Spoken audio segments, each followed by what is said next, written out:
ମୋ tuition sir ଥରେ କେହି ନଥିବା ସମୟରେ ଟ୍ୟୁସନ୍ ସେଣ୍ଟରରେ ମୋତେ ପୁରା ଗେହିଁକି ମୋ ବିହାକୁ ପୁରା ଦରଜ କରିଦେଇଥିଲେ। ଏଇସବୁ ଘଟଣା କିପରି ଘଟିଥିଲା ମୁଁ ଆପଣମାନଙ୍କୁ ଏଇ ଭିଡ଼ିଓରେ ଡିଟେଲ୍ସ କହୁଛି। ଆପଣମାନେ ଭିଡ଼ିଓକୁ ଶେଷ ପର୍ଯ୍ୟନ୍ତ ଦେଖନ୍ତୁ। ନମସ୍କାର, ମୋ ନାମ ରୋଜି। ଆପଣମାନେ ଦେଖୁଛନ୍ତି ଆପଣଙ୍କର ପ୍ରିୟ ଚ୍ୟାନେଲ୍ ପ୍ରିୟା ଟ୍ୟୁବ୍ ଚ୍ୟାନେଲ୍। ଏହି ଚ୍ୟାନେଲରେ ଆପଣମାନେ ବରାବର ହଟ୍ ଗେହାଁ ଭିଡ଼ିଓ ସବୁ ପାଇବେ। ଯଦି ଚ୍ୟାନେଲକୁ ଆଜି ପର୍ଯ୍ୟନ୍ତ ସବସ୍କ୍ରାଇବ୍ କରିନଥିବେ ତେବେ ଦୟାକରି ଚ୍ୟାନେଲକୁ ସବସ୍କ୍ରାଇବ୍ କରିବେ ଏବଂ ପାଖରେ ଥିବା ବେଲ୍ ଆଇକନ୍କୁ ନିଶ୍ଚିତ ଭାବରେ ଚିପିବେ, ଯାହାଫଳରେ ଆମ ଚ୍ୟାନେଲରେ ଛଡ଼ାଯାଉଥିବା ଭିଡ଼ିଓର ନୋଟିଫିକେସନ୍ ସର୍ବପ୍ରଥମେ ଆପଣଙ୍କ ପାଖକୁ ଯିବ।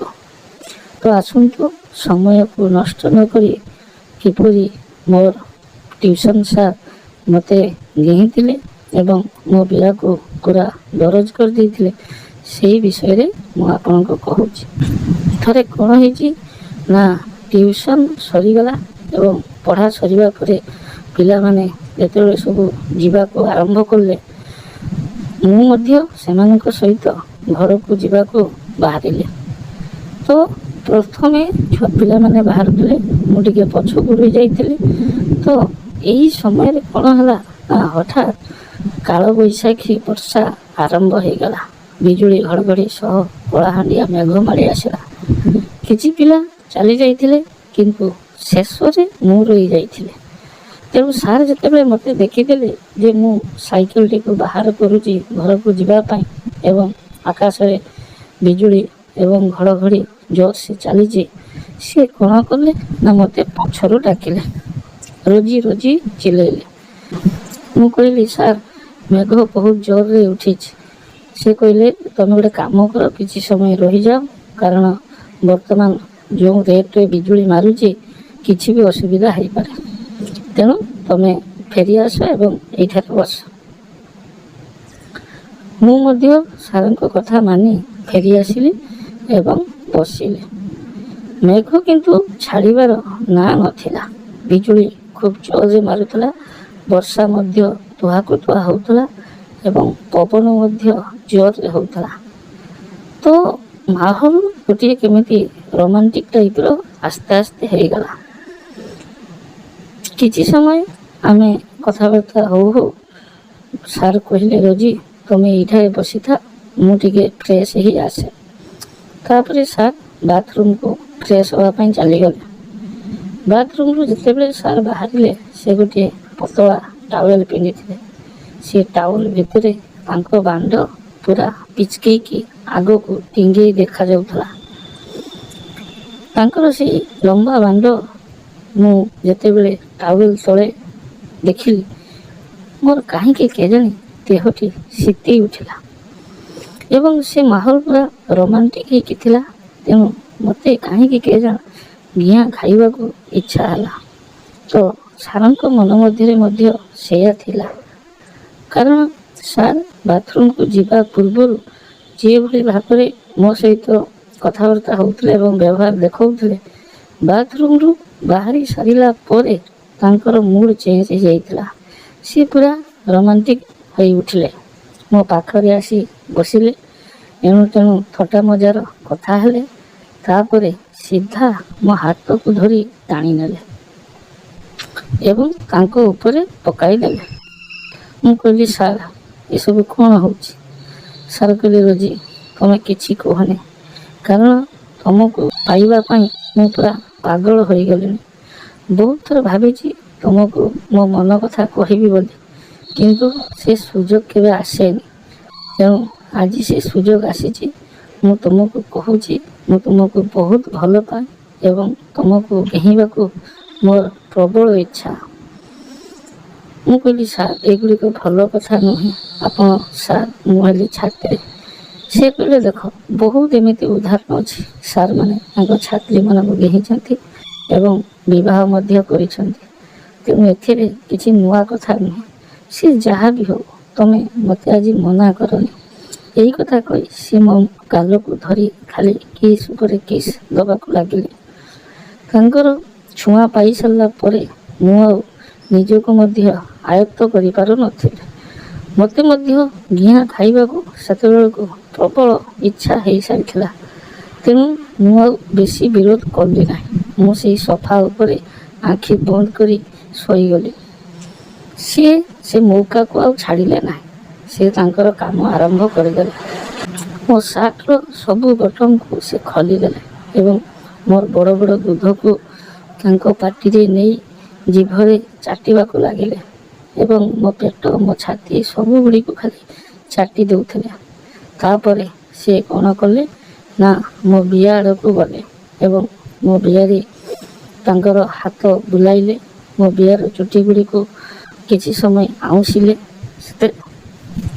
ସିଏ ଯେତେବେଳେ ଏସବୁ କରୁଥାନ୍ତି ମୋ ବିଆ ଆସ୍ତେ ଆସ୍ତେ ଫୁଲି ଯାଉଥିଲା, କାରଣ ସେତେବେଳକୁ ସେ ଘିଆଁ ଖାଇବା ପାଇଁ ପୁରା ବ୍ୟସ୍ତ ହୋଇପଡ଼ିଥିଲା ଏବଂ ମୋତେ ଲାଗୁଥିଲା ଯେମିତି ମୋ ବିଆ ଆସ୍ତେ ଆସ୍ତେ ଓଦା ହେଇଯାଉଛି। ତେଣୁ ମୁଁ ଖାଲି ମନେ ମନେ ଭାବୁଥିଲି, ସାର୍ ଏସବୁ ନ କରି ଶୀଘ୍ର ମୋତେ ଗେହି ଦିଅନ୍ତୁ। ସାର୍ ମଧ୍ୟ ସେଇଆ କଲେ। କିଛି ସମୟ ହାତ ବୁଲେଇ ସାରିଲା ପରେ ମୋ ବିଆରେ ତାପରେ ସେ କ'ଣ କଲେ ନା ଜିଭ ନେଇ ମୋ ବିଆକୁ ଚାଟିବାକୁ ଲାଗିଲେ। ବେଶ କିଛି ସମୟ ଚାଟି ଚାଲିଲେ। ତାପରେ ତାଙ୍କର ଟାୱେଲକୁ ସେ ଖୋଲିଦେଲେ। ଲମ୍ବା ବାଣ୍ଡଟିଏ ଟାୱେଲ ଭିତରୁ ବାହାରି ପଡ଼ିଲା। ସେ ବାଣ୍ଡକୁ ଦେଖି ମୁଁ ପୁରା ଭୟ କରିଗଲି। ମୁଁ କହିଲି, ସାର୍ ଏ ବାଣ୍ଡ ମୋ ବିଆ ଭିତରେ ପଶିବ ନାହିଁ। ସାର୍ କହିଲେ, ଆରେ ଚିନ୍ତା କର ନାହିଁ, ସବୁ ଠିକ୍ ହେଇଯିବ। ତାପରେ ପାଟିରୁ ମେଞ୍ଚେ ଛେପ ଆଣି ତାଙ୍କ ବାଣ୍ଡରେ ଲଗାଇଲେ ଏବଂ ଆଉ ମେଞ୍ଚେ ଛେପ ଆଣି ମୋ ବିଆ ଭିତରେ ଏବଂ ବାହାରେ ଲଗାଇଲେ। ପୁରା ବିଆଟିକୁ ଓଦା କରିଦେଲେ। ତାପରେ ଆସ୍ତେ ଆସ୍ତେ ତାଙ୍କ ବାଣ୍ଡକୁ ପଶେଇବାକୁ ଚେଷ୍ଟା କଲେ। ପ୍ରଥମେ ତ ବାଣ୍ଡ ଆଦୌ ମୋ ବିଆ ଭିତରେ ପଶିଲା ନାହିଁ। କିଛି ସମୟ ଚେଷ୍ଟା କରିସାରିଲା ପରେ ଆସ୍ତେ ଆସ୍ତେ ପଶିଲା। ଯେତେବେଳେ ସେ ଜୋରରେ ତାଙ୍କ ବାଣ୍ଡକୁ ମୋ ବିଆ ଭିତରେ ପେଲିଦେଲେ, ମୁଁ ସେତେବେଳେ ଚିଲେଇ ଉଠିଲି। ସେ ମୋ ପାଟିରେ ହାତ ଦେଇଦେଲେ। କହିଲେ, ଟିକିଏ ସମ୍ଭାଳି ଯାଅ, ପ୍ରଥମେ କଷ୍ଟ ଲାଗିବ, ତାପରେ ଆସ୍ତେ ଆସ୍ତେ ଠିକ୍ ହେଇଯିବ। ଏମିତି ମୋ ପାଟିରେ ହାତ ଚାପି ରଖି ସେ ଆସ୍ତେ ଆସ୍ତେ ତାଙ୍କ ଗାଣ୍ଡିକୁ ହଲାଇବାକୁ ଲାଗିଲେ। ପ୍ରଥମେ ତ ମୋତେ ବହୁତ ଯନ୍ତ୍ରଣା ହେଲା। ମୁଁ ପୁରା ଯନ୍ତ୍ରଣାରେ ଅତିଷ୍ଠ ହୋଇପଡ଼ୁଥିଲି। କିନ୍ତୁ ଆସ୍ତେ ଆସ୍ତେ ମୋର ମଜା ମଧ୍ୟ ଲାଗିବାକୁ ଲାଗିଲା।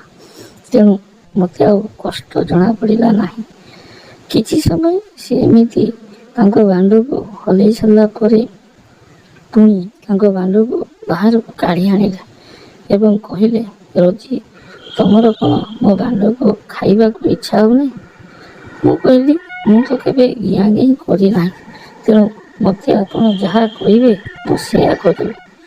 ସେ କହିଲେ, ତମେ ମୋ ବାଣ୍ଡକୁ ନେଇ ଭଲ ଭାବରେ ପାଟିରେ ତାକୁ ଚାଟ। ମୁଁ ମଧ୍ୟ ସେଇଆ କଲି। ତାଙ୍କ ବାଣ୍ଡକୁ ମୋ ପାଟିରେ ନେଲି ଏବଂ ନିର୍ଦ୍ଧୁମ ଭାବରେ ଚାଟିଲି। ଏଥର ଦେଖିଲି ତାଙ୍କ ବାଣ୍ଡ ପ୍ରଥମ ଅପେକ୍ଷା ଆହୁରି ଅଧିକ ମୋଟା ହେଇଗଲା। ତାପରେ ସେ କ'ଣ କଲେ ନା ତାଙ୍କ ସୋଫା ଉପରେ ମୋତେ ପେଟେଇ ଶୁଆଇଦେଲେ ଏବଂ ମୋ ଗାଣ୍ଡିରେ କିଛି ସମୟ ଘେହିଲେ। ଗାଣ୍ଡିରେ କିଛି ସମୟ ଘେହି ସାରିଲା ପରେ ପୁଣି ବାଣ୍ଡ ଆଣି ମୋ ଗାଣ୍ଡି ତଳ ଦେଇ ମୋ ବିଆ ଭିତରେ ପଶେଇଲେ ଏବଂ ଅଧଘଣ୍ଟା ଧରି ଘେହି ଚାଲିଲେ। ସେ ଏମିତି ଘେଉଁଥିବା ସମୟରେ ମୋ ବିଆରୁ ସବୁ ରସ ବାହାରି ସାରିଗଲା, କିନ୍ତୁ ତାଙ୍କ ବାଣ୍ଡରୁ ରସ ବାହାରି ନଥିଲା। ତେଣୁ ସେ ମୋତେ ଛାଡ଼ୁ ନଥିଲେ, ନିର୍ଦ୍ଧୁମ ଭାବରେ ଘେହିଁ ଚାଲିଥିଲେ। ସେତେବେଳକୁ ମୁଁ ଏତେ ମଜା ପାଇସାରିଥିଲି ଯେ ମୋତେ ଶାନ୍ତିରେ ନିଦ ଆସିଯାଉଥିଲା। କିନ୍ତୁ ଯେହେତୁ ସାର୍ଙ୍କ ବାଣ୍ଡରୁ ରସ ବାହାରି ନଥିଲା, ତେଣୁ ସିଏ ମୋତେ ଘେହି ଚାଲିଥିଲେ। ପାଖାପାଖି 10ରୁ 15 ମିନିଟ୍ ପୁଣି ସେ ଘେହିଁ ସାରିଲା ପରେ ତାଙ୍କ ବାଣ୍ଡରୁ ରସ ବାହାରିଲା। ଆମେ ଦୁଇଜଣ ସେଦିନ ବହୁତ ସମୟ ଧରି ଘିଆଁ ଘେଇଁ ହେଇଥିଲୁ ଏବଂ ଶାନ୍ତି ପାଇଥିଲୁ। ସେଦିନର କଥା ଆଜି ମଧ୍ୟ ମୋର ମନେ ଅଛି। ଏହା ପରେ ଆମେ ସେଇ ଟ୍ୟୁସନରେ ବହୁତ ଥର ଘିଆଁ ଘେଇଁ ହେଇଛୁ। ସେସବୁ ବିଷୟରେ ମୁଁ ପରବର୍ତ୍ତୀ ଭିଡ଼ିଓରେ ଆପଣମାନଙ୍କୁ କହିବି। ରହୁଛି। ପୁନର୍ବାର ଦେଖା ହେବ ଅନ୍ୟ ଏକ ଭିଡ଼ିଓରେ। ନମସ୍କାର।